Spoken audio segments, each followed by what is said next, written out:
नमस्कार। आज का टॉपिक है कि नेपाल के लिए साउथ कोरिया अच्छा या किम जोंग उन वाला नॉर्थ कोरिया अच्छा।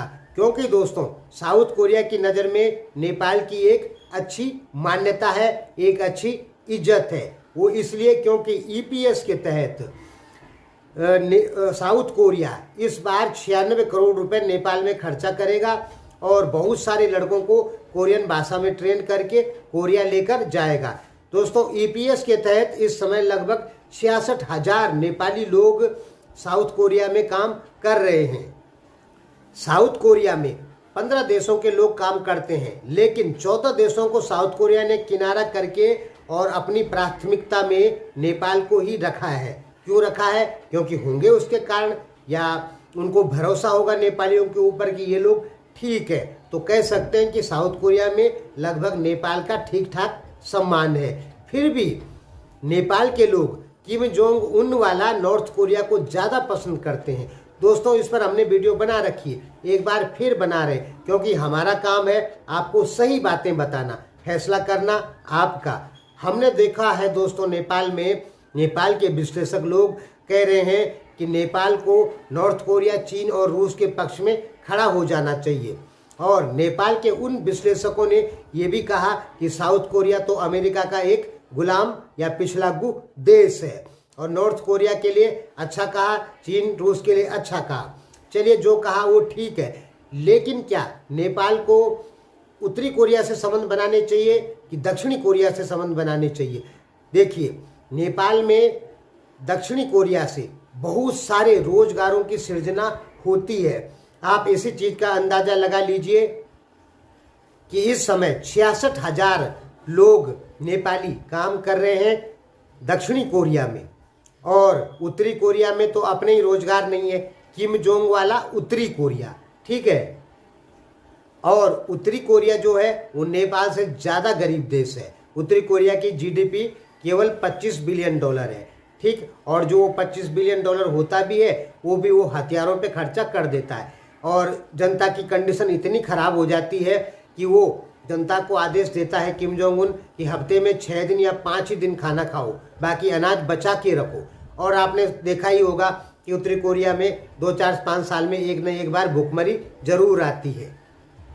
उत्तरी कोरिया कौन? किम जोंग उन वाला। नेपाली लोग जहाँ काम करते हैं वो है दक्षिणी कोरिया, और नेपाली लोग जिसे पसंद करते हैं वो है उत्तरी कोरिया, किम जोंग वाला। देखिए दोस्तों, आप में कुछ लोग ऐसे हैं जो कहेंगे कि नहीं, हम दक्षिणी कोरिया को पसंद करते, लेकिन उनकी संख्या 5-6% से ऊपर नहीं है। 80-90% नेपाली लोग किम जोंग उन वाले उत्तरी कोरिया को पसंद करते हैं। और आपके जो चैनल है वो बोलते हैं, विश्लेषक जो है वो कहते हैं कि हमें दक्षिणी कोरिया से संबंध तोड़ के और उत्तरी कोरिया से संबंध बना लेना चाहिए। इतनी ज़्यादा गलत बात आपके विश्लेषक कैसे बोल लेते हैं? सोचिए, एक आपका चैनल है वो बता रहा था कि नेपाल से साउथ किम जोंग उन का जो नॉर्थ कोरिया है, नेपाल से वहाँ तक के लिए सड़क बनेगी।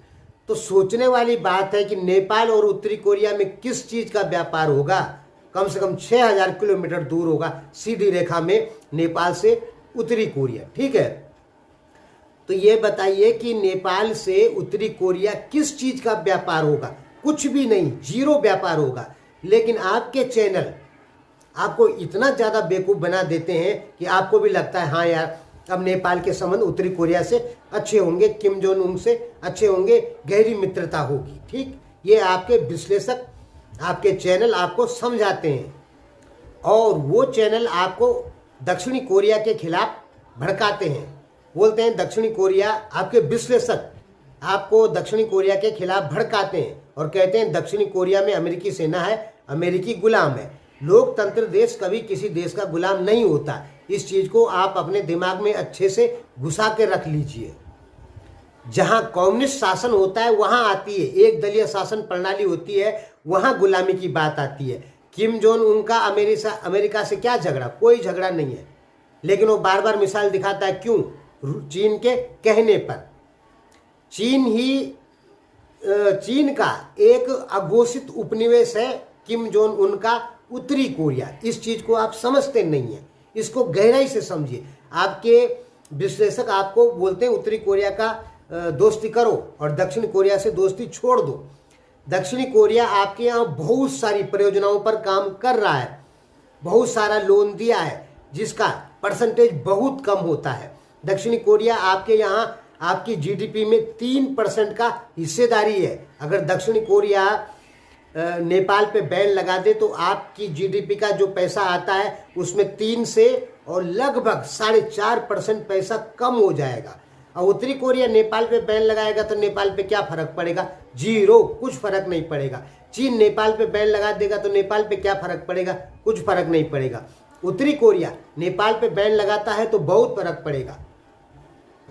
माफ कीजिए, दक्षिणी कोरिया, क्योंकि दक्षिणी कोरिया से बहुत ज़्यादा रेमिटेंस आता है नेपाल के लिए।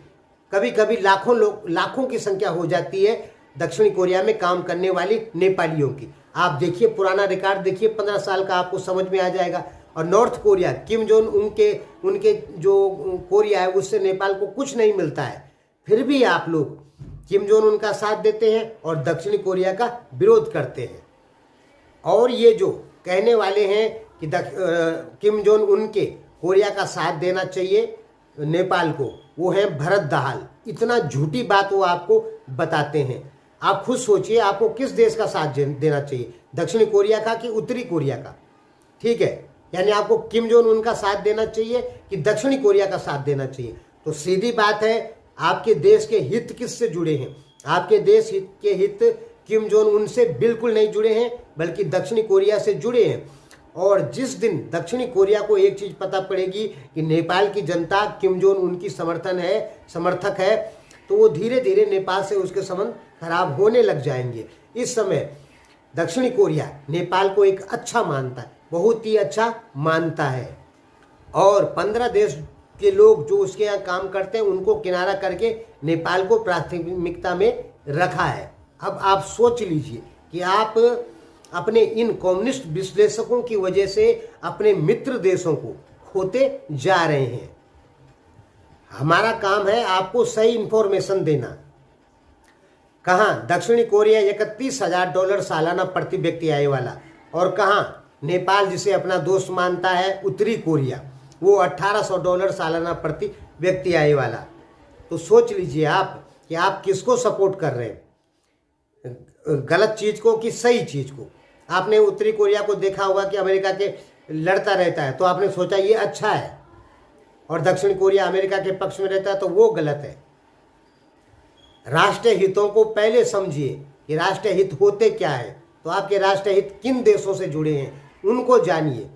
चीन, नॉर्थ कोरिया और रूस जो कह रहे हैं भरत दाहाल कि नेपाल को नॉर्थ कोरिया, चीन और रूस के पक्ष में चले जाना चाहिए, भारत, अमेरिका, सऊदी और जापान, ये दक्षिणी कोरिया, इन सब से संबंध खत्म कर देने चाहिए। कितने बड़े बेवकूफ़ हैं ये भरत दाहाल। ये नेपालियों को भूख से मारना चाहते हैं, क्योंकि हम अच्छे से जानते हैं कि जिस दिन अमेरिका के सहयोगी देशों ने, अमेरिका अकेले प्रतिबंध लगा देगा तो उतना फर्क नहीं पड़ेगा, लेकिन अमेरिका के सहयोगी देश भारत को मिला के सबने नेपाल पे प्रतिबंध लगाए, उस दिन आप अपने यहाँ खाने की भी व्यवस्था नहीं कर पाएंगे। जब तक भारत से संबंध ठीक है चल जाएगा, लेकिन भारत ने भी अमेरिका के दबाव में आके नेपाल पे प्रतिबंध लगाए तो खाना कहाँ से खाएंगे आप लोग? देखिए, इसमें बुरा मानने वाली बात नहीं है, ये सच्चाइयाँ हैं। तो भरत दाहाल क्या चाहते हैं? नेपालियों को भूख से मारना चाहते हैं। ये किस आधार पे कहते हैं कि नेपाल को सबसे संबंध खत्म करके और चीन, किम जोंग उन का जो उत्तरी कोरिया, उससे और रूस से संबंध जोड़ने चाहिए? वो देंगे आपको खाना? तिब्बत में तो नेपाल से अनाज जाता है, तिब्बत में तो इतना महंगा है, चीन फ्री में तो खिलाएगा नहीं। जब श्रीलंका को नहीं बख्शा चीन ने कि हमारा पैसा दो, नहीं तो ज़मीन दो, ठीक है, तो नेपाल को क्या बख्शेगा? नेपाल उतनी महत्वपूर्ण भूमि नहीं है चीन के लिए जितना जरूरी श्रीलंका है, ठीक, क्योंकि वो उसके एक्सपोर्ट का मेन रूट है। तो कम्युनिस्ट विश्लेषक भरत दाहाल का ये कहना कि नेपाल को चीन, रूस के पक्ष में और उत्तरी कोरिया के पक्ष में चले जाना चाहिए, ये केवल और केवल नेपालियों को भूख से मारने वाली बात होगी, क्योंकि नेपाल पूरी तरीके से चीन, उत्तरी कोरिया का सहयोगी बनता है तो जान लीजिए कि सैंक्शन लग जाएंगे नेपाल के ऊपर, और अमेरिकी सहयोगी देशों ने यदि सैंक्शन लगा दिए भारत सहित, तो नेपाल के लिए बहुत बड़ी मुसीबत हो जाएगी। तो दोस्तों, नेपाल का उत्तरी कोरिया से संबंध बनाना और दक्षिणी कोरिया के खिलाफ बोलना, यह नेपाल के लिए भविष्य में बहुत भारी नुकसानदायक हो सकता है। तो सही इन्फॉर्मेशन हमने आपको दी, फैसला आपके हाथ में। धन्यवाद।